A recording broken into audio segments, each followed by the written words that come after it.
لیلۃ القدر کے بارے میں نبی کریم صلی اللہ علیہ وسلم نے پہچان جتنی ہمیں دے دی ہے وہ کم نہیں ہے کوئی۔ نبی کریم صلی اللہ علیہ وسلم نے فرمایا تحروا لیلۃ القدر، لیلۃ القدر کو تلاش کرو۔ ایک روایت میں آیا کہ آخری 10 راتوں کی طاق راتوں میں، یعنی 21ویں 23ویں 25ویں 27ویں اور 29ویں۔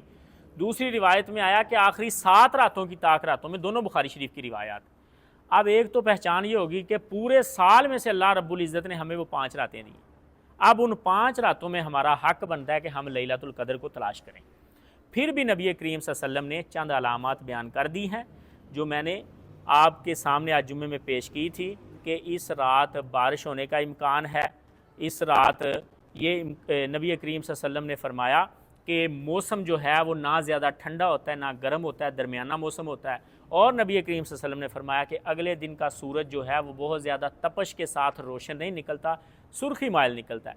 یہ ساری چیزیں ہیں ہماری تسلی کے لیے اور مزید رغبت کے لیے، وگرنہ جمہور کا موقف یہی ہے کہ ہمیں 5 راتوں میں کوشش کرنی چاہیے۔ اگر ان میں سے کوئی ایک لیلۃ القدر ہمیں نصیب ہو گئی فابیہا، یہ اللہ کا احسان ہے، نہیں بھی ہوئی تو کم از کم ہم رمضان کی عبادت کا اجر و ثواب تو اللہ رب العزت سے لے لیں۔